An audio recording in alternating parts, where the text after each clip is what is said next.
Liburan keluarga ini pun jadi sebuah bencana ketika air laut tiba-tiba saja menghilang dan posisi kapal berada di padang pasir yang dulunya adalah dasar lautan. Awalnya keluarga Tom beserta istri dan anak-anaknya sedang berlibur di lautan Karibian. Saat sedang asik-asiknya berenang, tiba-tiba Julia merasakan sesuatu di dalam air.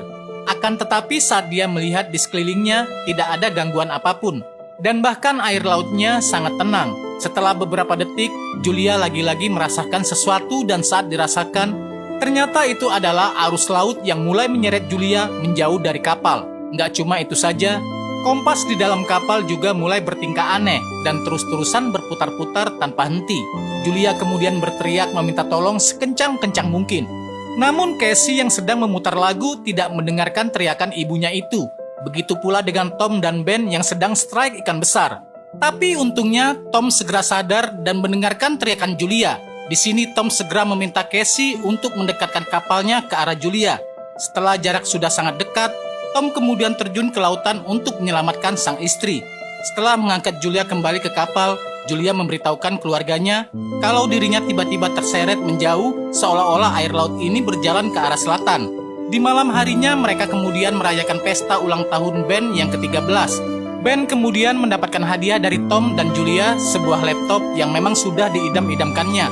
Setelah pesta perayaan selesai, Casey kemudian mendapatkan video call dari pacarnya bernama Andy. Ketika keduanya sedang asik menanyakan kabar masing-masing, tiba-tiba Casey melihat badai petir yang mengerikan yang muncul di belakang Andy. Andy pun meyakinkan Casey bahwa badai itu tidak berbahaya. Namun ketika badai mulai mendekat, sinyal mereka tiba-tiba terputus. Hal ini pun membuat Casey panik. Dia pun memberitahukan Tom kalau kota telah dilanda badai besar.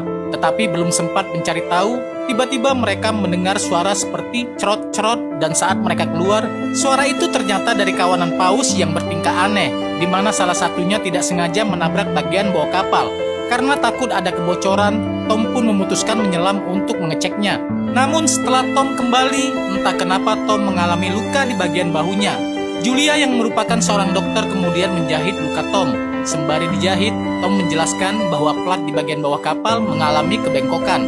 Sementara itu, Casey mencoba mencari sinyal untuk menghubungi pacarnya. Berbagai cara dilakukan keluarga ini yang nampak mulai panik karena radio komunikasi mereka sama sekali tidak ada yang menjawabnya. Seolah-olah tidak ada manusia lain selain diri mereka.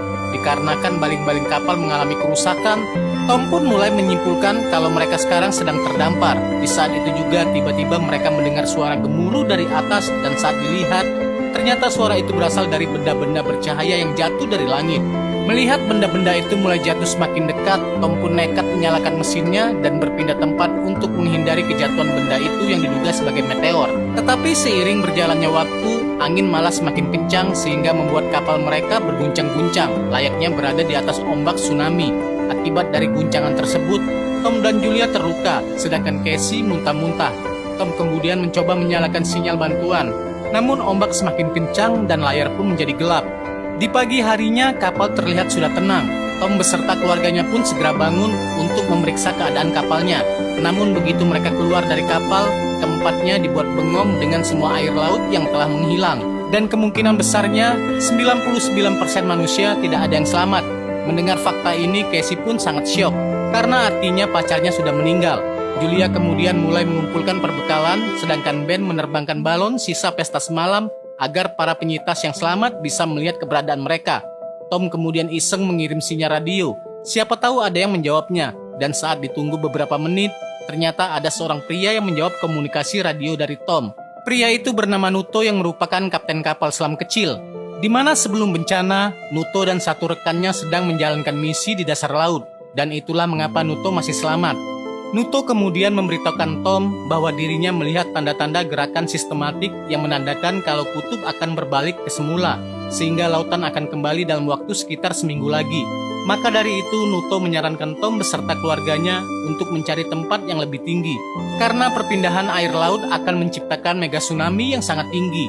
Karena Tom dan Julia adalah orang tua yang mementingkan kehidupan anak-anaknya, Tom pun menanyakan kepada Nuto apakah dia bisa menyelamatkan kedua anaknya. Ketika mereka sedang berkemas, tiba-tiba Tom melihat seorang pria dengan seekor anjing yang sedang berjalan ke arahnya.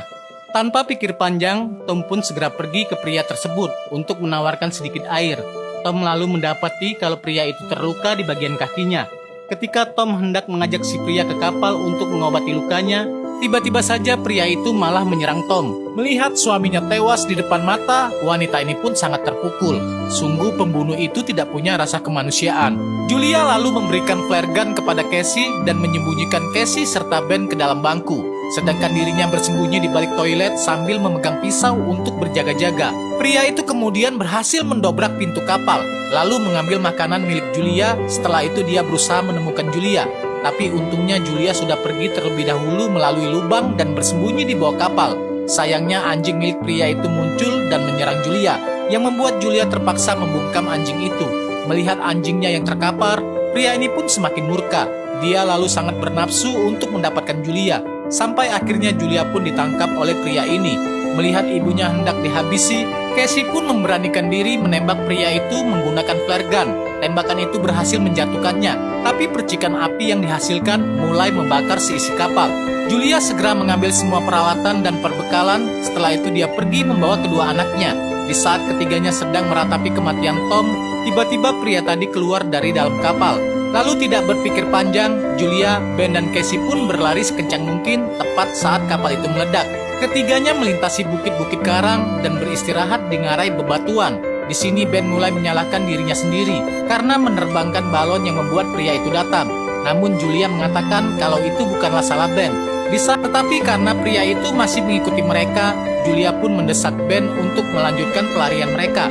Singkat cerita, mereka melewati ratusan tong berisi limbah beracun. Mereka juga melewati tumpukan sampah lautan yang berkumpul di atas bukit bebatuan. Di sini juga mereka menemukan bangkai pesawat yang dulunya tenggelam di dasar laut.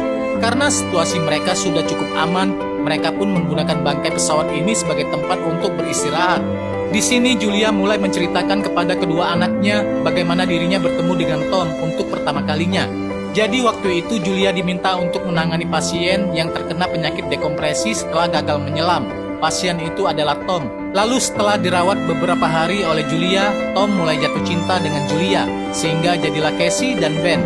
Di malam harinya saat semua sudah tidur, Casey tiba-tiba terbangun karena kepengen pipis. Casey lalu keluar dari pesawat untuk pipis di sana. Tapi tanpa dia sadari, ternyata pria itu baru saja tiba dan bersiap untuk menghabisi Casey.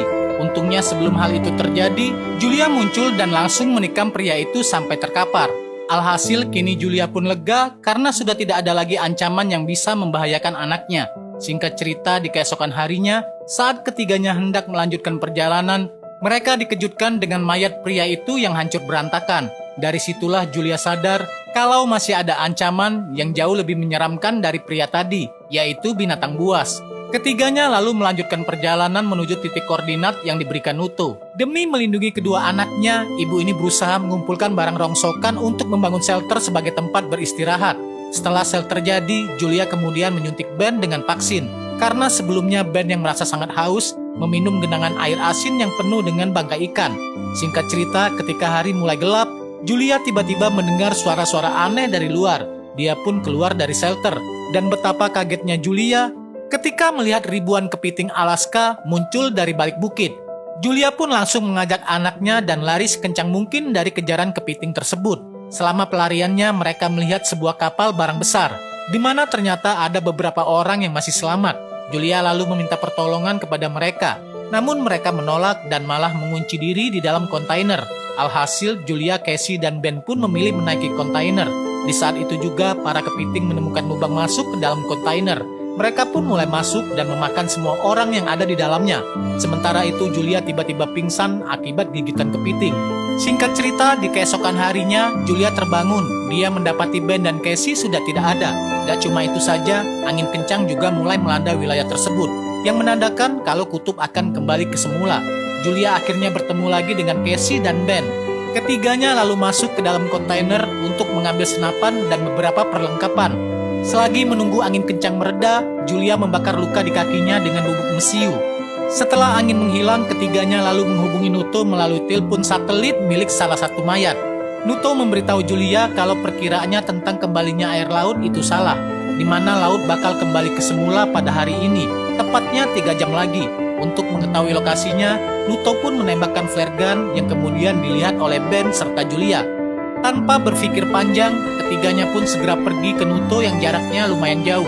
Meskipun begitu, ketiganya terus berjalan sampai tibalah mereka di ngarai yang penuh dengan bebatuan karang.